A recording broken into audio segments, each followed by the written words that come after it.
Yo people, welcome back to the YouTube channel. You already know what time it is. It's time for my reacts. It's time for another video. Toney banned for 8 months until January the 16th, 2024 for breaches of FA Rule E8. 232 breaches, down from 262 consequently, and he admitted to the 232, so there's the ban, 50,000 and 8 months for betting. It's a tough blow. It's a big blow for him, for Brentford, and for any teams that were interested, including us. Because for me, I ranked him and rank him very, very highly in my striker shortlist in terms of who I want leading the line. A lot of that is from learning from past mistakes in terms of strikers that we've gone for. And I feel like he is the type of striker that could do very well here and maybe wouldn't even have similar pressure due to his price point being lower than other names that we're going to get into. Now, we're going to go through so many things in this video, but the first thing is 8 months. I mean, listen, that's a long time. And I think for a sport that has so much betting sponsorship, on shirts, on billboards, on banners, on, you know, on the sidelines, I feel like it's a bit hypocritical. I'm not going to lie. I think you shove enough of a product down people's throats, not only the supporters and the players, everybody involved, and then when they do said thing, you go and ban them like crazy. Not to say what he's done is right. Obviously, he is scamming the game in a way because he's able to control some of the things on the pitch and then therefore bet on them is wild. You're making a ton of money potentially on such things. But I just feel like, you know, taking somebody out of the sport that they play weekly, daily, and expecting them to just learn from their lessons, you know, by taking away what they do, you potentially are throwing them into an environment where they're bored and will then consequently go back to their addiction. So is it the best way of actually dealing with the situation? I don't know, especially when it's a situation that you've potentially aided. But anyway, so for me, that's a nuts one. But what do we do? What do we do? Do you know what I mean? Because I really like this player. I think this season he's been brilliant. You know, he scored goals every season, but this season we've seen him obviously up close and personal with the Prem. 20 goals he's hit, and he's been fantastic. And the reason why I like him and why I've wanted a striker in this type of mold is because he's able to have a wide variety of attributes. You know, he's not just a service striker, and that's something I've been trying to run away from ever since the Werners and the Lukakus have gone bust, because there's always blame to be apportioned with these guys is, oh, we didn't play a way that suited them, we didn't play to their strengths. I like more well-rounded strikers, and Harry Kane, of course, sits at the top of this tree in the Premier League because he's the elite striker. He's the one that's proven it at the highest level. But that's an unrealistic target for Chelsea, because Daniel Levy will never sell him to us. And even on a free transfer next summer, if he wasn't to move this summer, Harry Kane, I highly doubt Harry Kane would throw his whole legacy into jeopardy and come to us when he has the pick of anyone, because we all know that his potential statue is waiting. He's the highest goal scorer in their history, and he loves that club, hence why he's been there so long without trophies to show for it. Why would he then come to us and kind of, you know, jeopardize that? The only reason is Pochettino, but that's too small of a thing to cling to when there's so much else around that story. So for me, Toney felt like the next tier, you know, the tier below, but a very good striker that we could go for if this wasn't such a lengthy ban, which we're going to discuss. Do you guys still want him? Because like I said, he's able to do multiple things. His attributes are wide range and free kicks, dropping deep, holding the ball up, you know, technically secure, able to pass. And obviously his finishing, very, very good. He's got his technique, he's got his options in his arsenal. And for me, when I look at some of the other targets, like your Martinez's, like your Victor Osimhen's, you're overpaying massively potentially. We're talking 80 million maybe for Martinez, we're talking 110, 20 for Osimhen, which means what they actually have to do to be a success is so much higher. The pressure, the threshold of what they have to do to be worth that amount of money is nuts. And we know our track record with big money signings, it tends to go left, right? Because it's just the Chelsea thing to do. And really in football in general, when you're talking about £100 million players, the amount amount of them that are flopping is astronomical.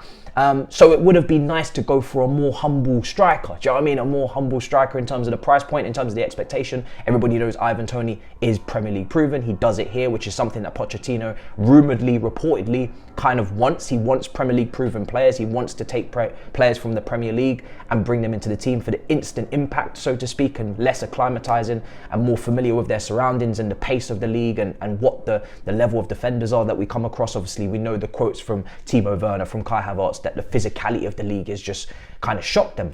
And we know that Werner was very, limited in the aspect of he needed to be played in behind constantly those early balls, which we could play now with Enzo Fernandez. But say Enzo Fernandez was to get injured, what then?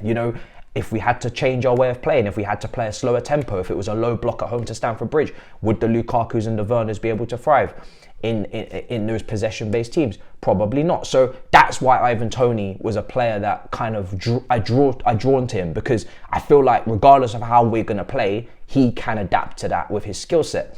Now, should we still go for him? That's the question. Let me know in the comments below. Go crazy in the comments below, because I want to know what you think, because I'm undecided. First of all, he's been banned for football and footballing activities. So I don't know footballing related activities, which is a very important term. And I'm waiting for any journalist out there to confirm just what that variety of activities mean. I know he can't play football. I know he can't train, which is a big question mark. But can he still make a transfer? Brentford are going to need a new striker with Mbeumo. They're going to need goals at the start of next season. But can he still be transferred? Does that come across as a football-related activity? It could very well. So he could very well not be available in the summer anyway, just due to this ban. But need clarification on that. And do you still want him? I want to know.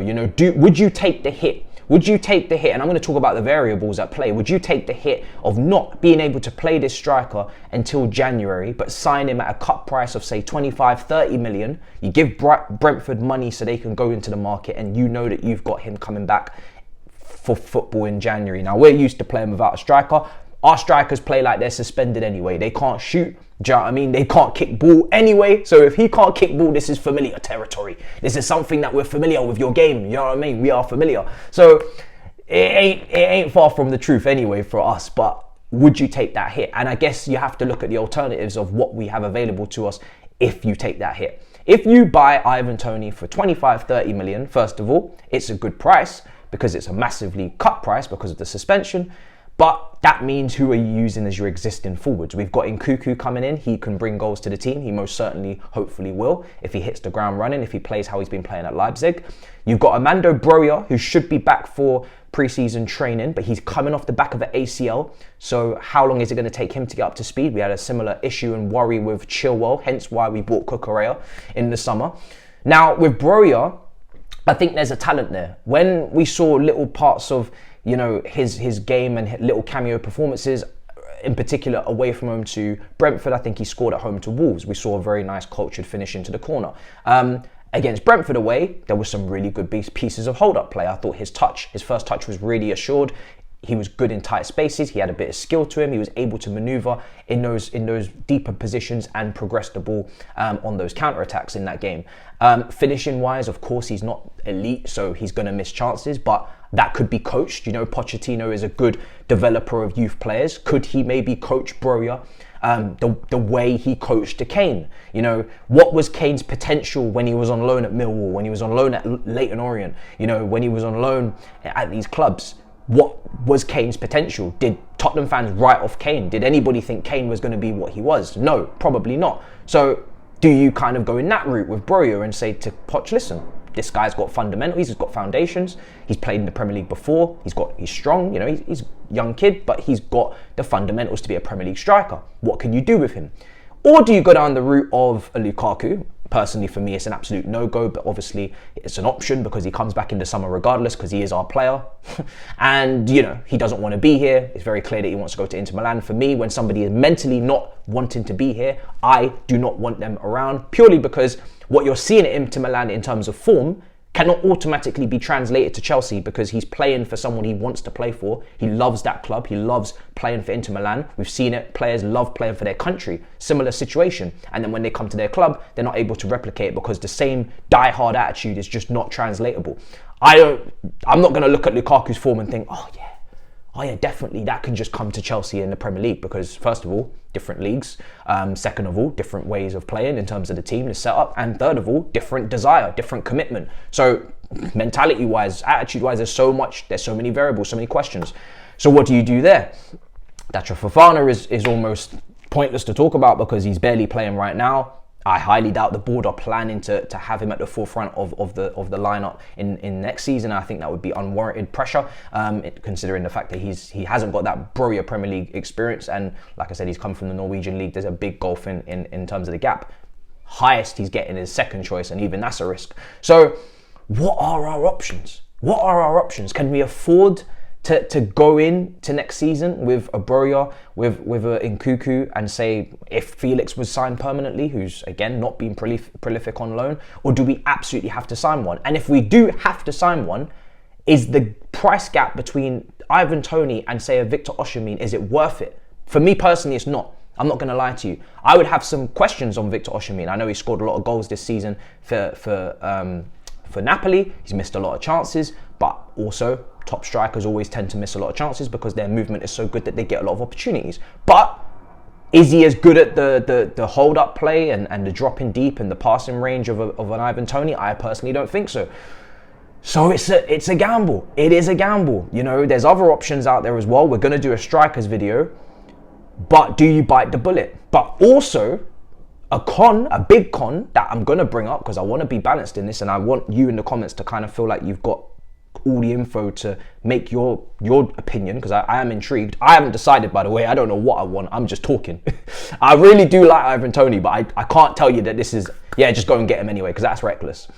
But he's not going to be able to train potentially for 8 months. So that means no training. So unless you're going to sneak one of Poch's coaches into Tony's backyard and do the barbecues at his house so team bonding can commence, I'm not really sure if he's even going to be sharp when he comes back in January. Like, he can rock up January the 16th in a Chelsea shirt, but is he ready to kick ball? Because I know if I didn't do my job for 8 months and just try to come back straight in, cold feet, I might look a bit rusty. This guy might have a crazy touch. He might be hitting the ball boys when he comes back. Like, all of this technical security and quality that I'm talking about, if he comes back in 8 months, he might not have that anymore. He might be finished. He might be washed. It might take him a couple of weeks. Seriously, it might take him a couple of weeks minimum to get back up to speed. Training at an elite level with players competitively, not in your backyard. Of course, he's going to stay fit, I'm sure, run on the treadmill in the gym and whatnot, but I'm talking about competitive high-level training at the top level, momentum, which he won't have, match fitness, which he won't have. It's going to take him a pre-season. He's going to need a pre-season when he comes back. So you're minimum looking at 4 to 6 weeks of Ivan Toney trying to get back fit in mid-January before you even can really give him a start. So you're looking at February. I probably just convinced you no. And that's not my intention, because I really actually want him, like him. But I don't know. What do we do here? Talk to me in the comments down below. Give me striker options for the video that I'm going to do. Talk to me about your Ivan Toney opinion, and talk to me about what strikers we should be looking at in the summer if we're not going for Ivan Toney. Just talk to me, because I need therapy. Until next time, big up your damn selves, smash up the likes and subscribe. And I'll see you guys in a bit. Peace.